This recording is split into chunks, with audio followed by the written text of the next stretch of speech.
하나님을 찬양하라. 할렐루야. 우리 하나님을 찬양하라. 이 제목으로 하나님 말씀을 나누겠습니다. 에베소서 1장 3절입니다. 에베소서 1장 3절 제가 읽어드립니다. 찬송하리로다 하나님 곧 우리 주 예수 그리스도의 아버지께서 그리스도 안에서 하늘에 속한 모든 신령한 복을 우리에게 주시되. 아멘.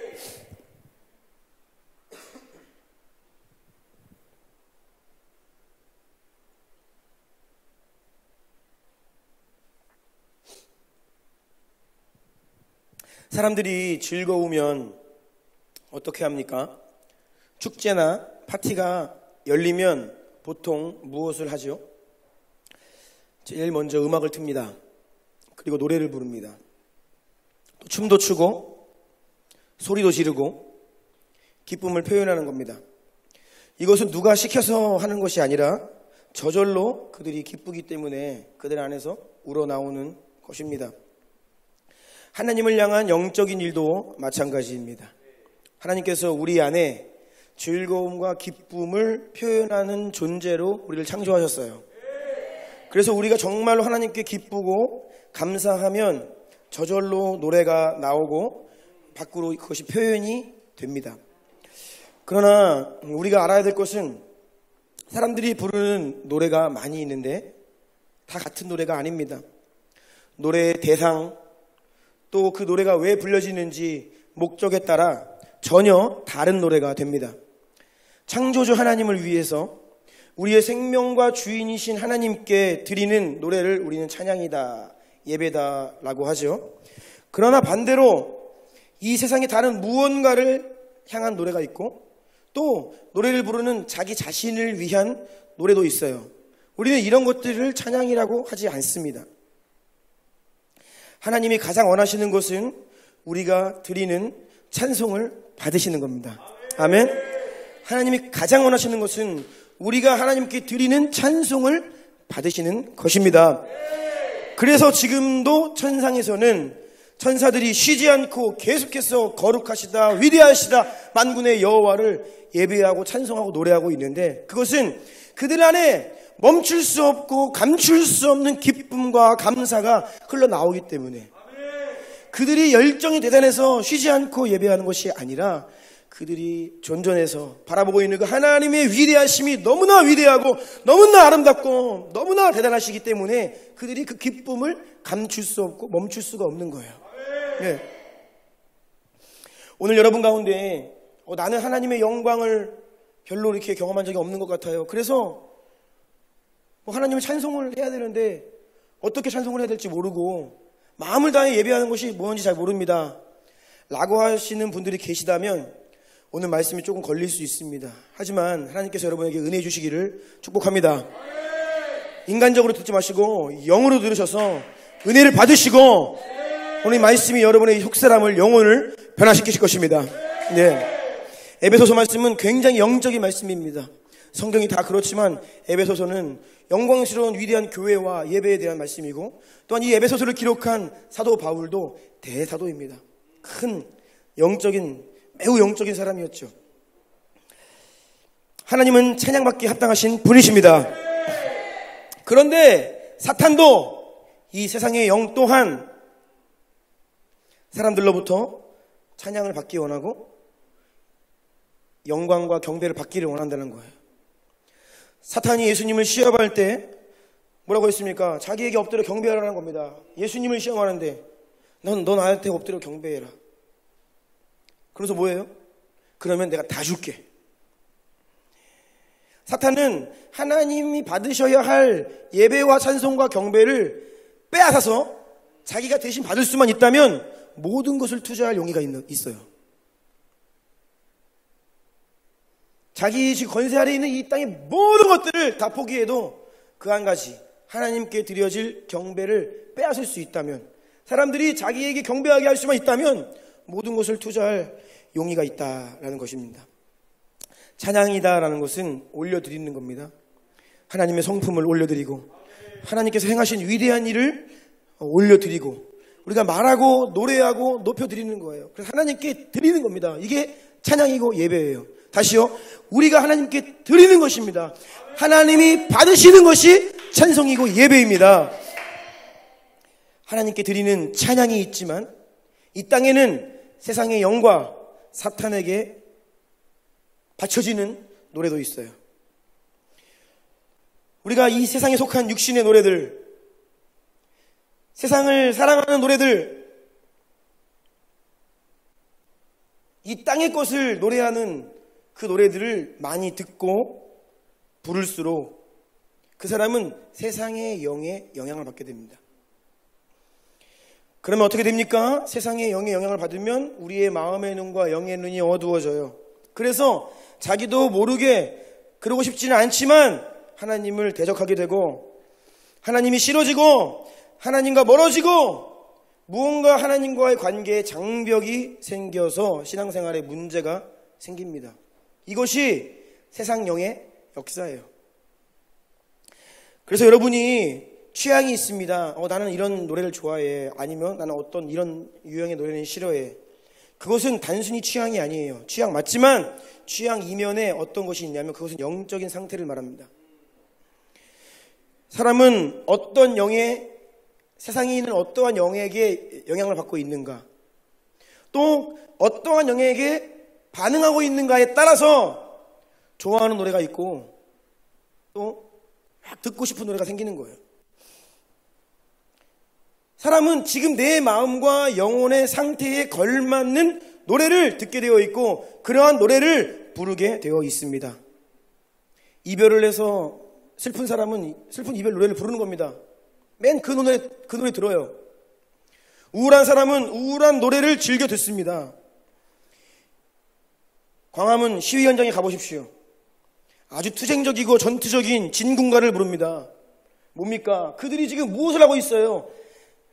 자신들의 상황과 환경과 마음 상태에 걸맞는 노래를 듣고 부르게 되어 있죠. 노래방에 가면 2시간, 3시간 목이 터져라 쉬지 않고 노래를 부르는 젊은이들이 있습니다. 좋아하는 가수 콘서트에 가면 목이 터져라 소리를 질러댑니다. 야구장에 가서 응원가를 따라 불러요. 함성을 지릅니다. 그런데 교회에 오면 입이 열리지가 않아요. 소리가 안 나옵니다. 침묵으로 일관하는 분들이 계십니다. 내가 좋아하던 일을 할 때에는 지치지 않고 했는데 왜 하나님을 찬양하고 하나님을 예배하고 하나님을 노래하는데 무언가 불편한 거예요. 어색한 겁니다. 입이 안 열리고 때로는 불만 섞인 마음이 막 일어나요. 예배를 드리는데 짜증이 올라와요. 너무 기니까. 그리고 오늘 예배팀 왜 이렇게 반복하는 거야? 찬송가는 1절에서 4절까지 한 번씩 부르면 되지 왜 1절을 계속 부르는 거야? 후렴 반복하면 또 반복해. 짜증이 올라온다는 거예요. 제가 그랬어요, 과거에. 수련회 갔는데 목사님이 기도를 안 끝내. 밤에 끝내야 되는데 또 기도하고 마지막입니다 또 하고 마지막입니다 또 하고. 요즘에 우리가 지금 그렇게 많이 하고 있는데 죄송합니다. 네. 그냥 마지막이란 말 하지 마세요. 네. 그러니까 막 짜증이 나는 거예요. 막 졸립고 막 자고 싶은데 계속 예배하는 겁니다. 그런데 노래방에서 노래할 때는 시간이 벌써 됐어? 서비스 좀 주세요. 네. 더 주세요. 이게 뭡니까? 영혼의 상태를 말하는 겁니다. 이것은 다른 게 아니라 취향의 문제가 아니라 영적인 문제인 거예요. 지금 그 사람에게 영향력을 행사하고 있고 그 사람을 움직이는 영이 무엇인가? 만약 여러분이 이러한 상태라면 지금 세상의 어떤 영으로부터 영향을 받고 있다는 것입니다. 공격을 당하고 있고 나도 모르게 그러한 영에게 영향을 받고 있다는 거예요. 오늘 말씀을 통해서 여러분 영적인 자세와 영적인 문제를 올바르게 진단하시기 축복합니다.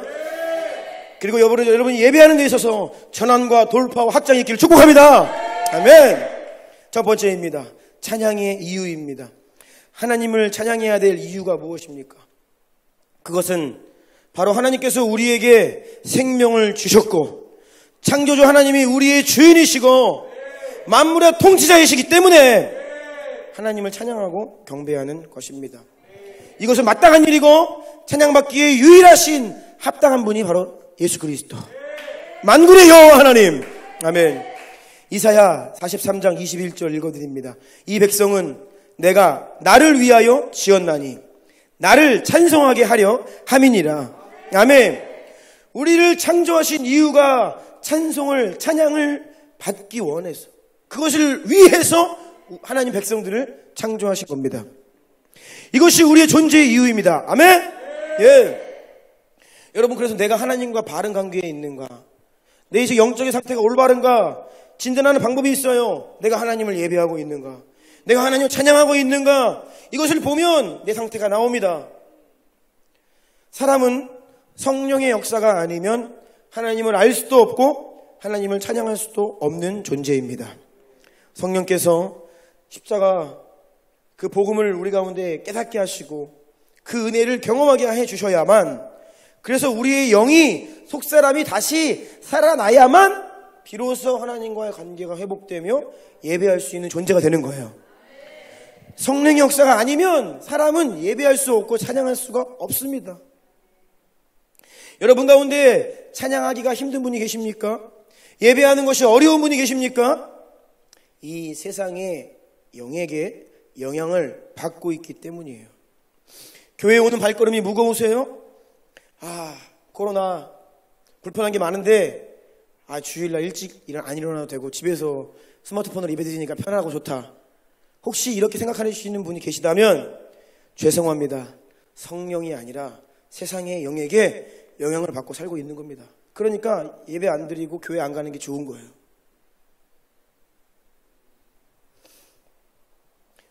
교회 갔으면 오전에 예배 드리고 점심까지 먹고 오후에 DNA 훈련하라고 하루가 다 날아갔는데 오늘도 DNA 휴강이래. 유후.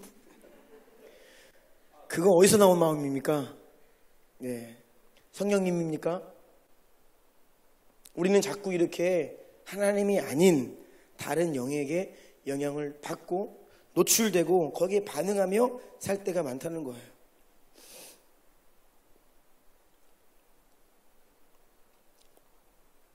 세상의 영은, 사탄은 예배하는 것을 방해합니다. 예배 못 드리게 합니다. 할 수만 있으면 성도가 예배하는 것을 가로막고 예배 자리에 왔으면 마음을 다해 예배드리지 못하겠다는 생각나게 하고 졸립게 하고 불만과 짜증을 일으키고 온갖 방법을 총동원하여서 예배드리지 못하게 가로막는 거예요. 그리고 교회로부터 마음이 멀어지게 합니다. 여러분, 내가 몸이고 내가 지체인 교회로부터 나를 멀어지게 한다, 내 마음을 멀어지게 한다, 그거는 사탄의 역사입니다. 사탄의 역사예요. 지금 온 대한민국이 교회를 향해 난리입니다. 일부 교회가 잘못한 점이 분명히 있습니다.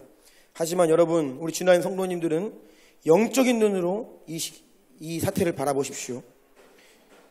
영적인 눈으로 바라보시길 축복합니다.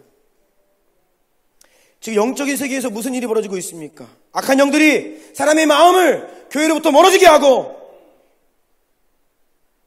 교회를 이상한 집단처럼 보게 하고, 이게 뭡니까? 사람의 발걸음과 마음을 교회로부터 차단시키는 이러한 너무나 엄청난 사탄의 역사가 지금 대한민국 땅 가운데서 일어나고 있어요. 이것을 보셔야 됩니다. 예배를 가로막는 것입니다.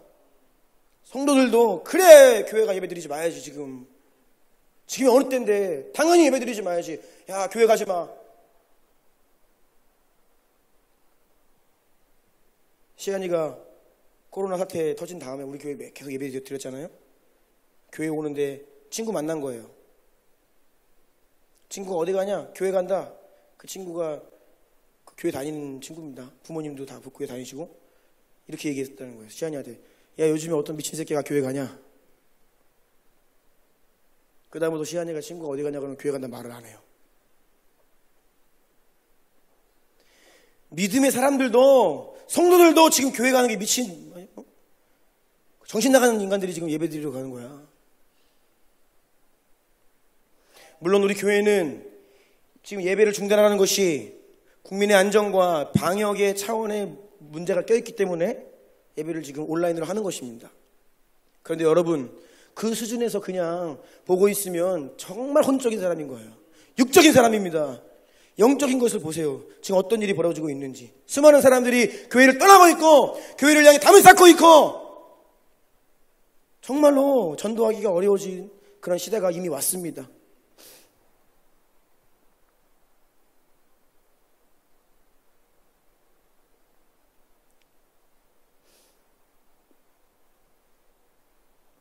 여러분 가운데 혹시 교회로부터 마음이 멀어지거나 자꾸 교회 공동체와 장벽이 생기거나 예배드리는 게 힘들고 어려우신 분들, 여러분 그런 분들일수록 더욱 정신을 차리고 마음을 다해 예배해야 합니다.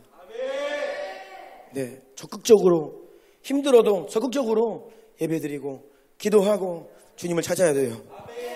왜냐하면 그것이 영적인 싸움이기 때문입니다.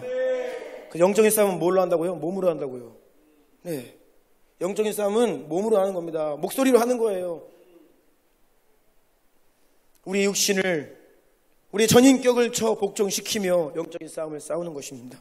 네, 여러분 정말 하나님을 위해 살기를 원하신다면 여러분 가운데 먼저 예배가 회복돼야 돼요. 네, 기억하십시오. 두 번째입니다. 하나님을 향한 찬양의 내용과 목적입니다. 찬양의 내용은 하나님을 높여드리는 것입니다. 어떻게 찬양합니까? 하나님을 기억하고 하나님을 사랑하는 것을 고백하고 하나님을 인정해드리고 하나님을 높여드리는 그 내용이 하나님을 높여드리는 것이 찬양의 내용이죠. 하나님으로 하여금 하나님 되시도록 하는 것이 바로 예배, 찬양입니다. 여러분, 우리가 하나님을 어떻게 알 수 있습니까? 하나님을 어떻게 알 수 있냐면 눈에 안 보여요. 성경이 기록되어 있지만 많은 사람들이 성경을 안 믿습니다. 하나님 어떻게 알 수 있냐면 하나님이 하시는 일을 통해 하나님을 알 수 있습니다. 하나님이 내 가운데 오셔서 일을 하실 때 그것을 가지고 하나님을 알 수 있는 거예요. 하나님이 하시는 일을 보면, 경험하면 그 가운데 하나님이 어떤 분인지가 드러나요. 하나님의 성품이 드러나고 하나님이 얼마나 위대하시고 얼마나 선하시고 얼마나 좋은 분이신지가 드러나는 거예요. 예수님의 이름으로 치유받으면 와, 하나님이 아픈 자를 고치시는 분이구나 라고 하는 하나님을 알게 되는 것이죠. 이렇게 우리가 하나님을 경험하면 우리는 그 하나님을 높여드리는 겁니다. 어떻게 하나님께서 이런 일을 하셨고 나를 흑암에서 건져주셨고 죽을 수밖에 없는 이 비천한 나를 주님께서 건져주셨고 구원해 주셨고 치유해 주셨고 내 안에 생명을 주셨습니다. 이렇게 하나님의 내용을, 하나님이 하신 일들을 주 앞에 올려드리는 거예요. 그러면서 하나님 경배하고 영광 드리는 것입니다. 이것이 바로 찬양입니다. 하나님이 하시는 일을 보는 사람이, 하나님의 일을 경험하고 깨닫는 사람이 하나님을 찬양할 수 있습니다. 출애굽한 이스라엘 백성들, 애굽의 군대가 막 무섭게 추격을 해오는데 하나님께서 더 이상 도망갈 곳이 없는 막다른 골목 홍해 앞으로 인도하셨어요. 뒤에서는 애굽 군대가 따라오는데 앞은 뭐예요? 홍해가 가로막고 있는데 그걸로 하나님께서 인도하신 겁니다. 지금 전멸당할 위기에 처했습니다.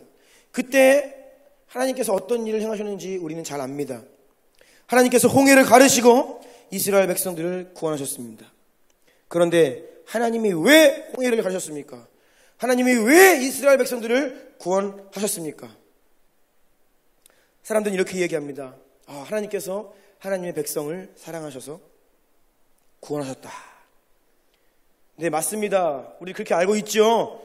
하나님께서 당신을 사랑하셔서 십자가 위에 죽으셨고 우리를 사랑하셔서 구원하셨다. 틀린 말은 아닙니다. 하지만 여러분, 이것은 매우 인간 중심의 해석입니다. 이것은 인본주의적인 말입니다. 사람들이 풀어낸 말입니다. 틀린 말은 아니지만 우리를 사랑해서, 이스라엘 백성들을 사랑해서 사랑했기 때문에 한 것이 목적이 아니에요. 우리가 이것을, 하나님 말씀을 제대로 보고 영어로 읽으면 사랑했기 때문에 구원하신 게 아닙니다. 그러니까 하나님께 영광을 못 드리고 예배로 이어지지 못하는 것이에요. 하나님께서 홍해를 가르시고 이스라엘 백성들을 건너게 하시고 그곳에 바로의 군대를 수장시키신 이유와 목적은 하나님께서 자신의 영광을 드러내시기 위해서였습니다. 그리고 그 영광을 드러내시고 내가 여호와인 줄 너희로 알게 하겠다. 그래서 그것을 안 하나님의 백성들이 하나님께 영광을 올려드리고 예배를 드리고 찬송을 드리도록, 그래서 그 찬송을 받기 위해 하나님은 구원하신 거예요. 제 말이 아닙니다. 출애굽기 14장 볼까요? 제가 읽어드립니다. 4절과 18절 읽어드리겠습니다. 내가 그와 그의 온 군대로 말미암아 영광을 얻어 애굽 사람들이 나를 여호와인 줄 알게 하리라. 내가 바로와 그의 병거와 마병으로 말미암아 영광을 얻을 때야 애굽 사람들이 나를 여호와인 줄 알리라. 아멘. 내가 내 백성을 사랑해서 구원했다, 그렇게 말씀 안 하시지 않는다는 거예요. 맞지만 그것이 목적이 아니라는 겁니다. 그래서 이 엄청난 홍해가 갈라지고 그것을 건너고 뒤따라오던 바로의 군대는 그 물에 다 수장되는 것을 본 모세와 이스라엘 백성들이 어떻게 했습니까? 하나님의 영광 앞에 굴복하고 하나님이 행하신 일들을 노래하고 찬양하고 춤을 추고 하나님을 예배했습니다. 여러분, 신앙생활을 왜 그렇게 오래 했는데 여전히 자기중심적이고 인본주의 가운데 머물러 있는지 아십니까? 왜 하나님께 영광을 올려드리는, 하나님을 정말로 찬양하고 마음 다해 예배하는 신앙의 자리로 나아가지 못하는 줄 아십니까? 그것은 첫 번째 하나님의 영광을 체험하지 못했기 때문이고, 두 번째 자기중심적으로 신앙생활하기 때문입니다. 여전히 예수님이 십자가에 돌아가신 것은 나를 사랑하여서, 이 수준에 머무르는 거예요. 모세와 백성들이 홍해를 건넌 다음에 자기들이 구원받아가지고 그냥 자축 파티를 한 게 아닙니다. 그들은 철저하게 하나님을 높였습니다. 출애굽기 15장 1, 2절 제가 읽어드립니다. 이때에 모세와 이스라엘 자손이 이 노래로 여호와께 노래하니 일렀을 내가 여호와를 찬송하리니 그는 높고 영화로우시며 말과 그 탄 자를 바다에 던지셨음이로다. 여호와는 나의 힘이요 노래시며 나의 구원이시로다. 그는 나의 하나님이시니 내가 그를 찬송할 것이요 내 아버지의 하나님이시니 내가 그를 높이리로다. 아멘. 야, 우리가 죽을 뻔했는데 하나님이 우리 사랑하셔가지고 우리 구원받았어. 우리 죽을 뻔했는데 안 죽었어. 그래서 노래한 게 아니에요. 하나님의 위대하신 영광을 보았기 때문에 바짝 엎드려서 주님의 영광을 찬양하고, 만군의 여호와 전쟁에 일어나신 여호와 당신은 위대하십니다. 찬양받기 합당하십니다. 당신이 정말 이런 하나님이셨군요. 그 하나님을 높이고 찬송했던 거예요. 이것을 위해 하나님께서 이스라엘 백성들을 구원하셨다라는 것입니다. 이어서 이 미리암과 모든 여성들이 손에 악기를 잡고 춤을 추며 영화로우신 하나님, 능력의 하나님을 찬양합니다. 누구도 자기 영광에 취해서 노래하는 사람이 없어요. 하나님의 영광 가운데 하나님께만 찬송을 올려드리고 있는 것입니다. 그래서 여러분, 찬양의 내용은 하나님께서 하신 일을 통해서 하나님의 성품, 우리가 깨닫고 알게 된 하나님의 성품을 우리 입술로 고백하며 올려드리는 거예요. 그러할 때 하나님의 이름이 높임 받으시는 겁니다. 네. 하나님이 행하신 일, 여러분 인생 가운데 행하신 일 다시 리마인드하고 기억하고 기뻐하고 감사하는 거예요. 여러분, 신앙생활 하시면서 이렇게 얼마나 하나님께 하나님 행하신 일에 감사하고 기억하며 주님 찬송 올려드리고 주님 받기 합당하신 그 경배를 올려드리는 신앙생활을 하셨습니까? 한번 생각해 보십시오. 신앙생활은 하나님을 높여드리는 것입니다. 다시요, 신앙생활은 하나님을 높여드리는 것입니다. 이것이 첫 번째 목적입니다. 우리는 찬양을 여러 가지로 할 수 있습니다. 음악으로, 또 가사 내용으로, 목소리로, 노래로 할 수 있고, 다윗처럼 시를 쓸 수 있습니다. 또 춤을 출 수 있습니다. 간증을 함으로, 선포함으로, 그림도 그리고 고백하고, 여러 가지 것들로 하나님을 찬양할 수 있습니다. 랩으로도 할 수 있고요. 그 모든 것들이 하나님을 인정하고 하나님을 높여드린다라고 하면 그것은 하나님을 향한 예배인 것이에요. 네. 여러분, 우리가 하나님을 이렇게 찬양하는 것, 주님의 이름을 높여드리는 것이 우리가 은혜를 받는 것보다 더 중요한 일입니다. 이것은 믿어야 되고 고백해야 될 내용이에요. 우리는 인간은 자기중심적이라 받는 것에 포커스합니다. 항상. 그게 문제예요. 받는 것보다 하나님께 드리는 찬송이 더 중요합니다. 여러분, 예배에 은혜 받으러 왔습니까? 이 은혜 받으러 예배 가요. 은혜 받으러 예배 가요. 네, 중요한 것입니다. 하지만 그게 목적이 되면 안 됩니다. 예배 드리는 목적이 은혜 받기 위해서요? 언제까지요? 그래서 은혜가 조금 안 느껴지고 은혜가 안 오는 것 같으면 그만두는 겁니다. 왜요? 목적이 은혜 받는 거였으니까. 내가 열심히 해봤는데 안 되잖아. 늘상 받는 것이 내가 목적이 되기 때문에 그렇게 기도하는데 안 되잖아 라는 말이 나오는 거예요. 왜요? 기도, 예배, 목적이 받는 것이 있으니까요. 이 태도를 바꾸지 않는 이상 하나님이 기뻐하시는 예배를 드릴 수가 없습니다.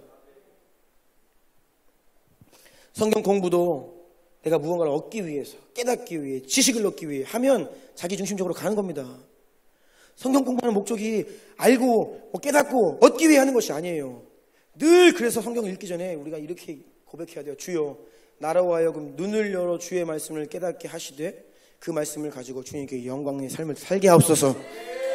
그 말씀을 붙들고 살아내어서 하나님께 영광을 올려드리기 위해 성경을 공부하는 것이지, 그냥 테이블에 앉아가지고 열심히 공부하고 지식 쌓고 책 읽고 연구하면 뭐합니까?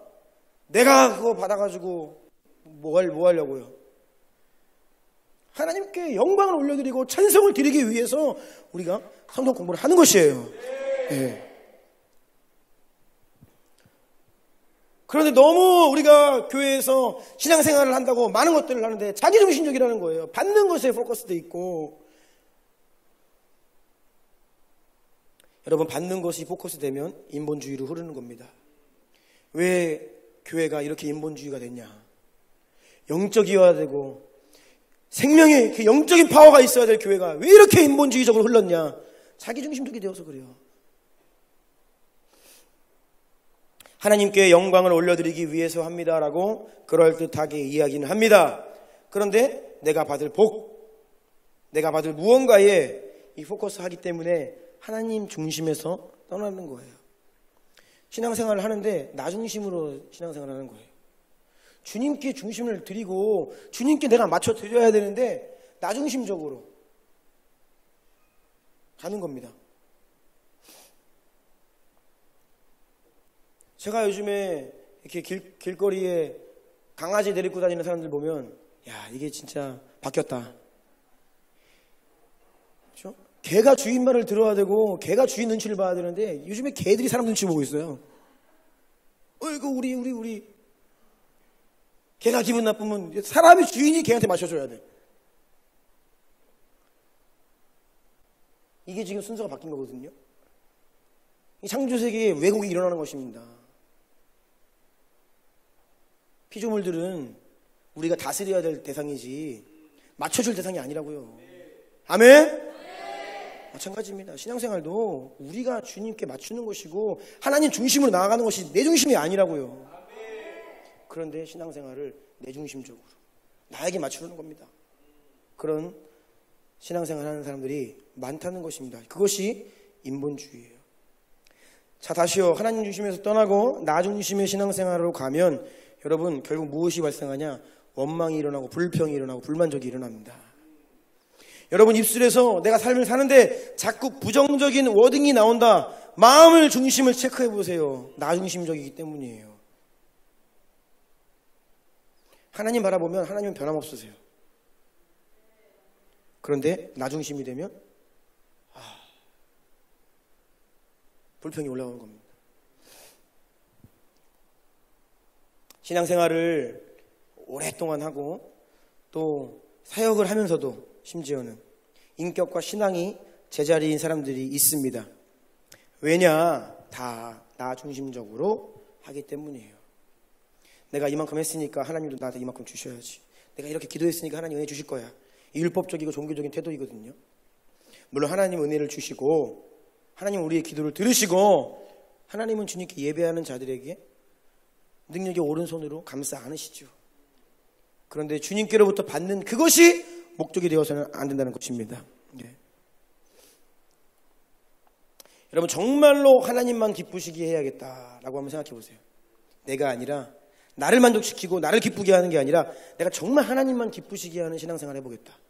내가 정말로 내가 주님께만 시선을 주목하고 주님만 높이고 주님만 예배하고 주님만 찬양하겠다. 결단을 한번 해보세요. 그러면 여러분 내적인 문제, 외적인 문제, 관계의 문제 거의 정리가 됩니다. 그 정리 안 되는 이유가 나를 바라보고 있기 때문이에요. 감정의 기복이 있고 신앙의 업앤다운이 있고 이게 다 나 중심 신앙 생활에서 나오는 문제들입니다. 우리가 나를 포커스할수록 기복이 심합니다. 주님을 포커스할수록 기복이 사라져요. 왜요? 주님은 언제나 변함없으신 분이기 때문에. 주님은 신실하시다. 뭐예요? 변함없으시다는 거예요.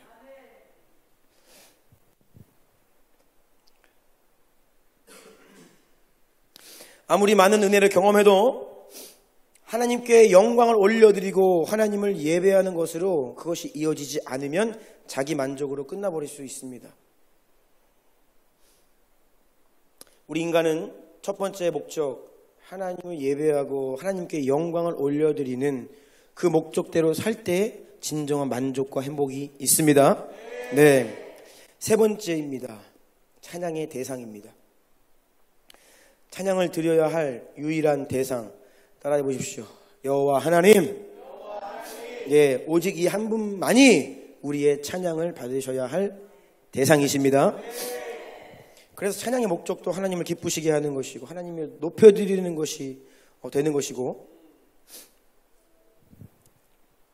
다른 말로 하면 우리는 하나님 이외의 어떠한 대상에게도 찬양과 경배를 하면 안 됩니다. 세상의 어떤 것도, 심지어는 나 자신에게도 그 예배와 경배가 찬양이 올라가면 안 돼요. 그런데 나 자신을 향한 이 찬양에 우리가 속습니다. 잘 몰라요. 자기를 섬기고 자기를 높이고 있으면서도 많은 사람들이 속고 삽니다. 몰라요. 이사야 42장 8절 읽어드립니다. 나는 여호와이니 이는 내 이름이라. 나는 내 영광을 다른 자에게, 내 찬송을 우상에게 주지 아니하리라. 아멘. 하나님께서 하나님만 받으셔야 할 영광과 찬송을 다른 그 어느 것에게도 뺏기지 않으시겠다 말씀하시는 겁니다. 하나님은 우리가 하나님만 바라보고 하나님만 기뻐하기를 원하시는 거예요. 우리가 하나님 섬길 때에 잘못하면 하나님을 섬긴다라고 하면서 나를 섬길 수 있습니다. 이것은 유혹인데 적지 않은 경우에 우리가 이 유혹에 빠져요. 다 그런 것은 아니지만 세상적으로 뛰어난 사람들이 있습니다. 재능을 가진 예술가, 공부를 아주 그냥 엘리트예요. 재정을 많이 가진 사람들, 부자, 심지어는 은사와 능력을 가진 사역자들도, 이렇게 뛰어난 사람들 있잖아요. 하나님께 은혜를, 은사를 많이 받은 분들, 하나님께 돌려야 할 영광을 스스로 취하는 경우가 참 많습니다.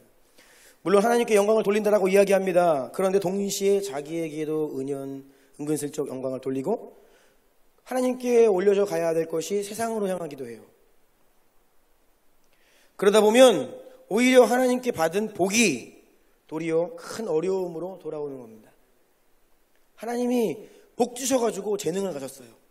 하나님이 복 주셔서 재물을 가졌습니다. 하나님이 복 주셔서 건강을 가졌어요. 하나님이 복 주셔서 은사가 왔습니다. 그런데 이것이 다시 하나님께로 올려져 가야 되는데 나 자신을 향하거나 세상으로 흘러가 버리면 오히려 이 하나님께 받은 복이 영적인 어려움으로 온다는 거예요.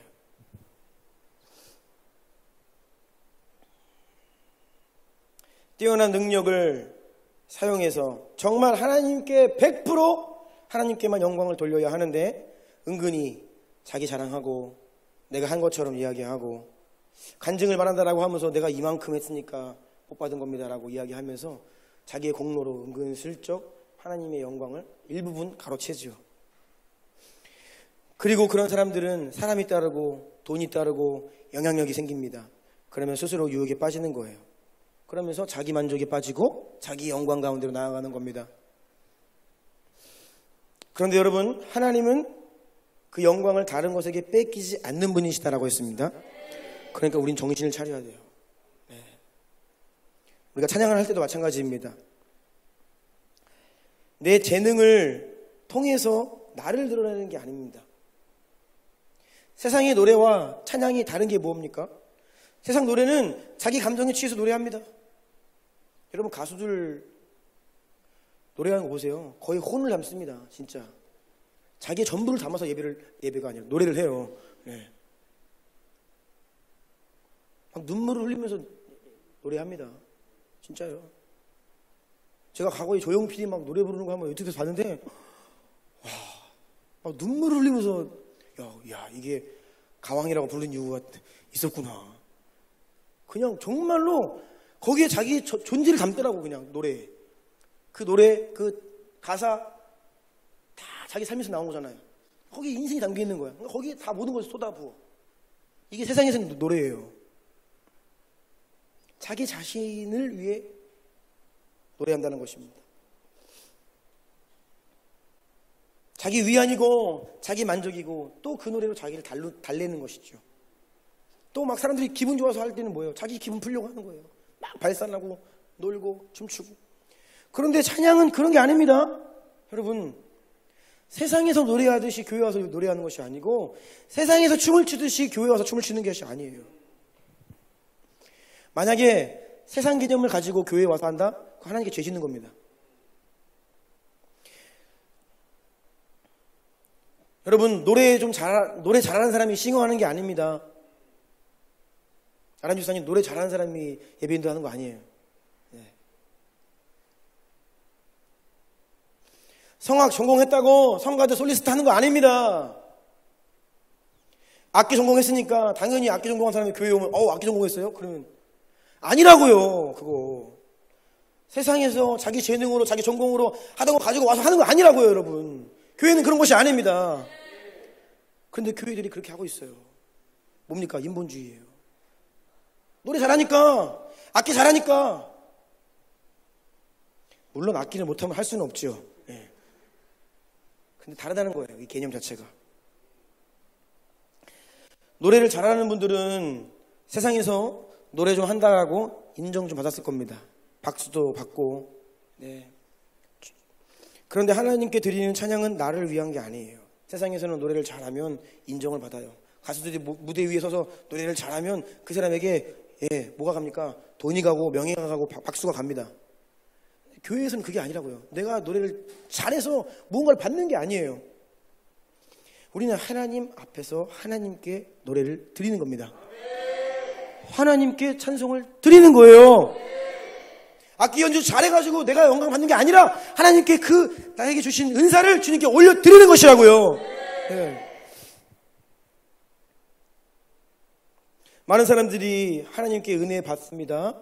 하나님께서 좋은 것을 많이 주세요. 그런데 그 은혜를 유지하지 못해요. 왜 그렇습니까? 그것을 하나님께 올려드리지 않고 세상으로 가지고 나아가는 거예요. 그러면 은혜가 금방 사라져버리죠. 사탄은 우리가 하나님께로부터 받은 은혜를 가지고 하나님께 영광을 돌리지 못하도록 방해하고 있는 거예요. 그래서 엉뚱한 데 가서 다 쏟아버리게 하는 것입니다. 여러분, 하나님께로부터 받은 은혜를 하나님께 있는 그대로 다 올려드리잖아요. 그럼 하나님은 갑절을 주십니다. 다시. 이게 하나님 하시는 일이에요. 누가복음 17장에 보면 나병 환자 10명이 나옵니다. 예수님이 나병 환자 10명을 치유하시는데, 여러분, 나병 환자는 당시 시대에 정말 비참한 병이었습니다. 가장 불쌍한 사람들이었습니다. 왜냐하면 아프고 심각한 병이었음에도 불구하고 그들은 위로받지 못하고 치료받지 못했어요.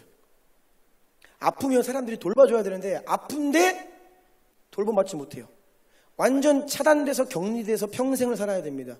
우리 지금 자가격리 2주일 이것도 힘들죠. 2주 자가격리 하는 게. 근데 평생을 차단돼서 쓸쓸하게 살다 죽어야 되는 존재가 나병 환자들이었습니다. 그래서 너무 비참한 병이었기 때문에 하늘의 저주다라고 생각했어요. 사람들이.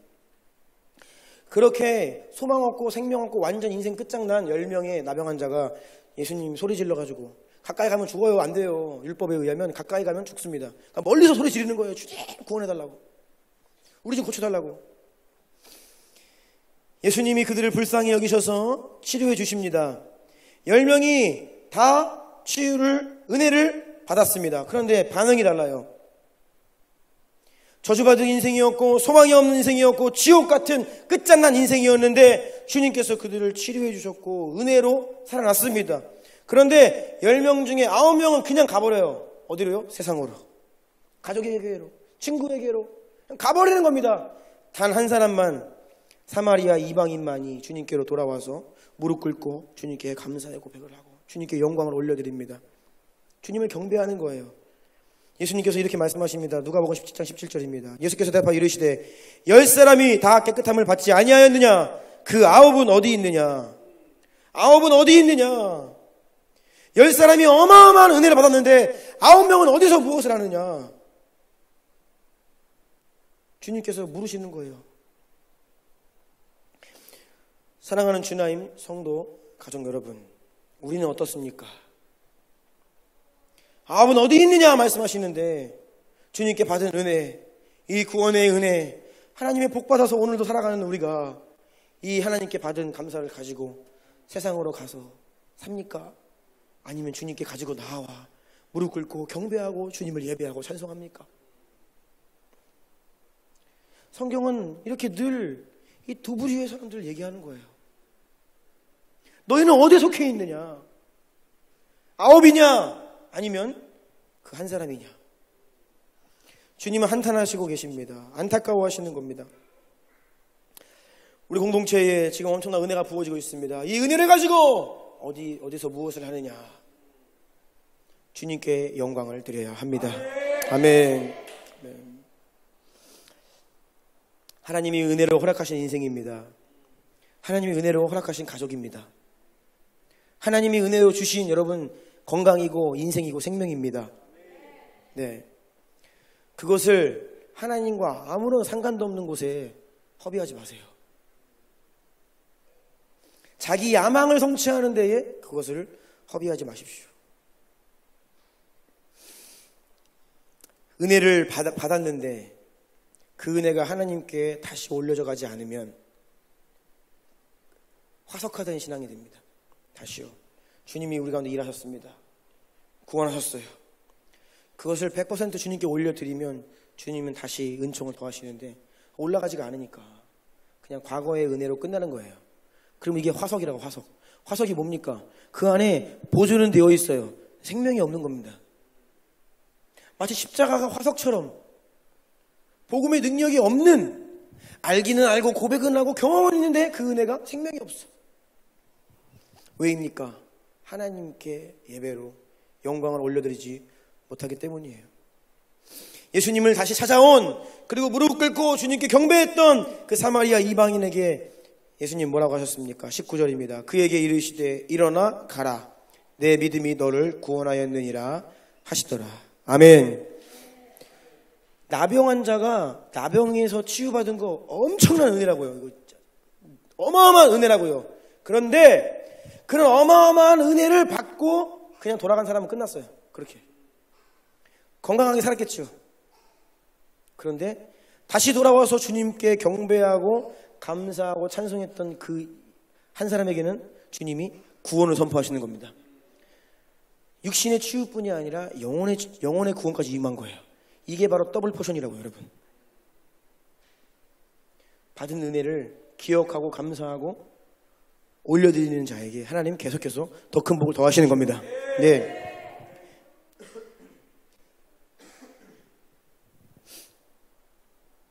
이렇게 여러분, 우리가 은혜 받고 받은 은혜 가지고 주님을 마음 다해 예배하고 찬송하고 이것이 축복인 줄 믿으시기 바랍니다. 네. 사람들이 영적인 것을 얼마나 영적인 게 귀한지를 몰라요. 눈에 보이지 않기 때문에. 그런데 세상 것은 중요한 걸 알지요. 돈은 당장에 있으면 무언가 할 수 있기 때문에 돈을 얼마나 중요한지를 알아요. 그 가치를 압니다. 그런데 여러분, 이 땅의 것은 완전한 것이 없습니다. 다 무너지고 없어지고 만족감이 없고 계속해서 목마름이 있습니다. 돈이 아무리 많아도 목마름이 있어요. 그리고 이 땅의 것은 한순간에 날아가 버릴 수 있습니다. 돈도 한순간에 없어질 수 있고요. 건강도 한순간에 없어질 수 있습니다. 이 땅의 것은 다 그래요. 그래서 우리는 정신을 차려야 합니다. 하나님은 주시지만 또한 가져가시는 분입니다. 이걸 기억하십시오. 살리시지만 죽는 것도 하나님께 달려 있습니다. 그래서 돈 때문에 하나님과 관계가 멀어졌다? 차라리 그 돈 가지고 이 땅에서 잘 먹고 잘 사는 게 좋은 것이 아니에요. 차라리 그 돈 잃어버리고 주님께 돌아오는 것이 복입니다. 건강 가지고 죄 지으며 살아서 하나님과 멀어진다면 건강 잃어버리고 주님께 돌아오는 게 복이에요. 왜요? 그만큼 영적인 생명은 가장 귀한 것이기 때문입니다. 오늘날 사람들은 안정적인 것을 추구합니다. 다 사람들 보면 결국 안정권에 들어가길 원해요. 집, 내 집 마련, 이거 안정권이잖아요. 전세가 아니라 월세가 아니라 내 집, 안정권입니다. 노후, 안정권이에요. 다 안정권으로 들어가기를 원합니다. 상류층일수록 안정권이에요. 경제적으로 어려울수록 불안정권입니다. 어떻게 될지 모르는 거예요. 그래서 안정권을 추구하면서 사는데 이 코로나 사태가 터지면 사람들이 이 안정권들이 막 흔들리는 겁니다. 그런데 이제는 좀 살만하고 경제적으로 좀 여유가 생겼다 라고 하여서 하나님과 관계가 미지근하다면 차라리 불안전한 상황 속에서 주님 붙들고 사는 게 복이라는 것입니다. 예. 이것이 바로 예수님 말씀이에요. 제 말이 아닙니다. 예수님 말씀이에요. 예수님 뭐라고 하셨냐면 만일 내 오른 눈이 너를 실족하게 하거든 빼어버리라. 눈 한쪽 없이 영원한 하나님 나라 들어가는 것이 복되다. 만일 너의 오른손이 너로 실족하게 하거든 찍어내버리라. 내 백체 중 하나가 없어지고 온몸이 지옥에 던져지지 않는 것이 유익하니라. 이게 뭡니까? 주님은 지금 땅의 가치와 영원한 가치를 비교하시는 겁니다. 눈에 보이는 유한한 것을 위해 살기 위해 영원한 것을 잃어버리는 어리석은 인생들을 향하여 차라리 그거 잃어버리고 영원한 생명을 얻으라 라고 말씀하시는 겁니다.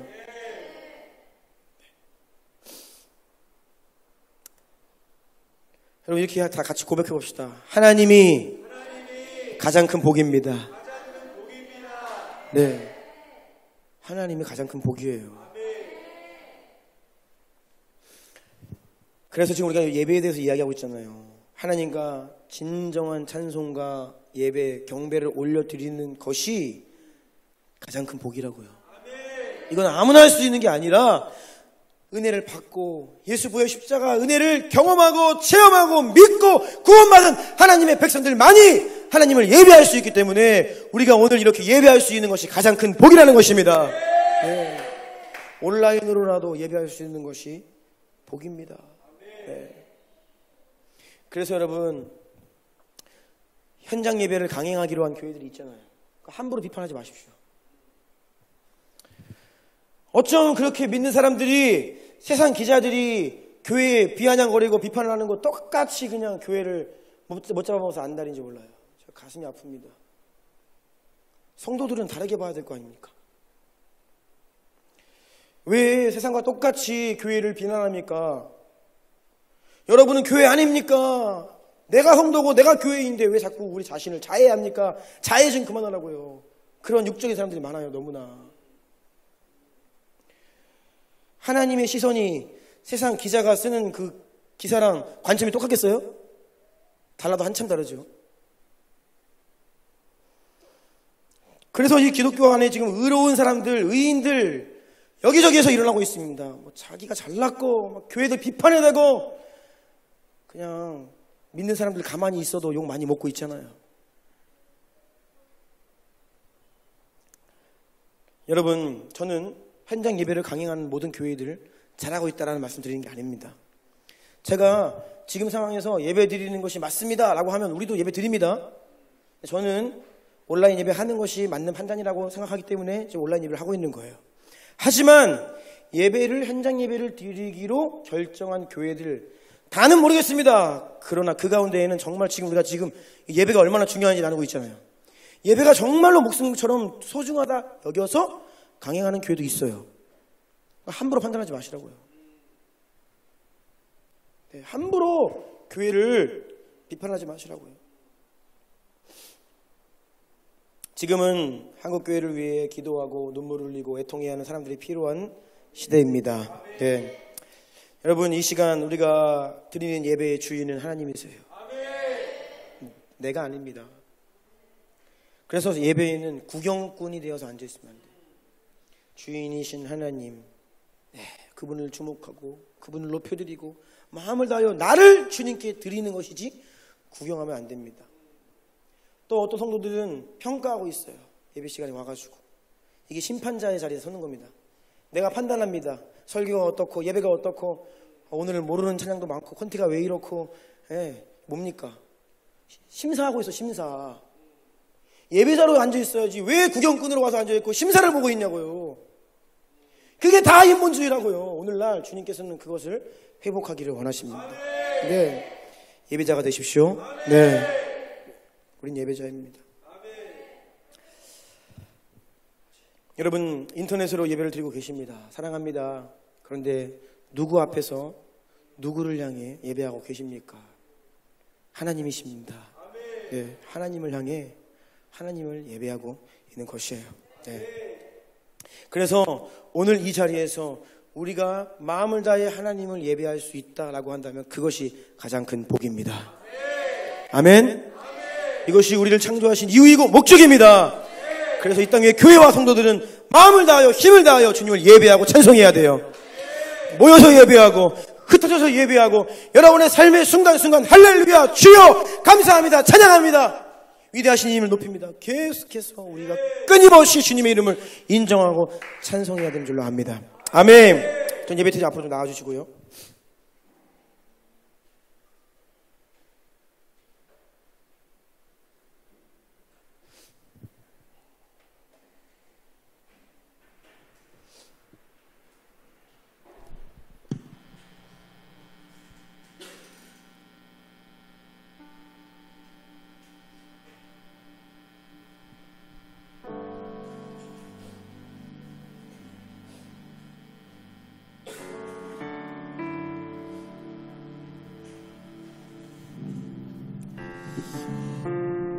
진정한 예배를 드릴 수 있다면,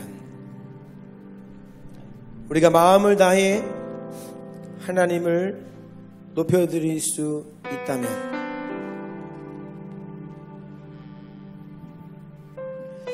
그것이 가장 큰 축복인데, 여러분, 나는 어떻게 예배해야 하는지를 모르겠어요. 저는 마음을 다하여서 예배하는 게 잘 안 돼요 라고 하시는 분들, 주님께 은혜를 구하십시오. 예배가 회복되어 오는 것이 가장 첫 번째입니다. 그것이 회복되지 않으면 결국은 열심히 무언가 신앙생활 한다고 하지만 종교생활 하게 되고, 결국은 나를 위해 하게 되고, 그러면 불만족하게 되고, 시험에 들고 원망하고 불평하고 교회를 멀리하게 되고, 그렇게 되는 거예요. 우리 안에 있는 나 중심적 사고, 알게 모르게 하나님께 드려져야 될 것을 나에게 주고 세상으로 흘려보냈던 것들을 좀 회개했으면 좋겠습니다.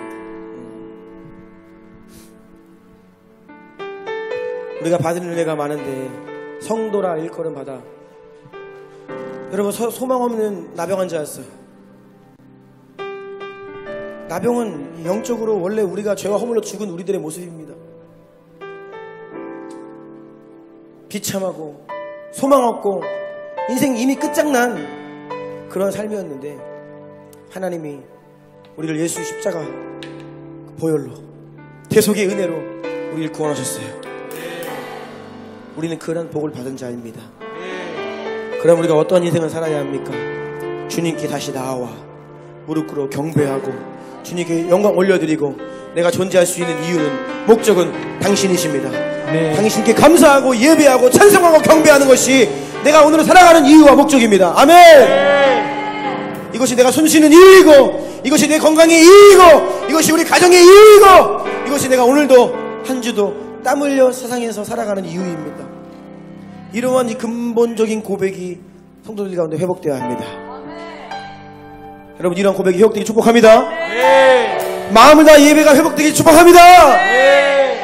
온라인 예배이지만 두 손을 들고 기도할 때에 예배할 때에 하나님이 여러분의 마음을 만지셔서 그 영의 속사람을 터치하사 이제는 정말 마음을 다해 힘을 다해 주님을 예배하는 기쁨, 감출 수 없는 기쁨, 이루 말할 수 없는 그 찬송이 우리 심령 가운데 흘러넘치는 그런 성도다운 예배가 회복되기 축복합니다.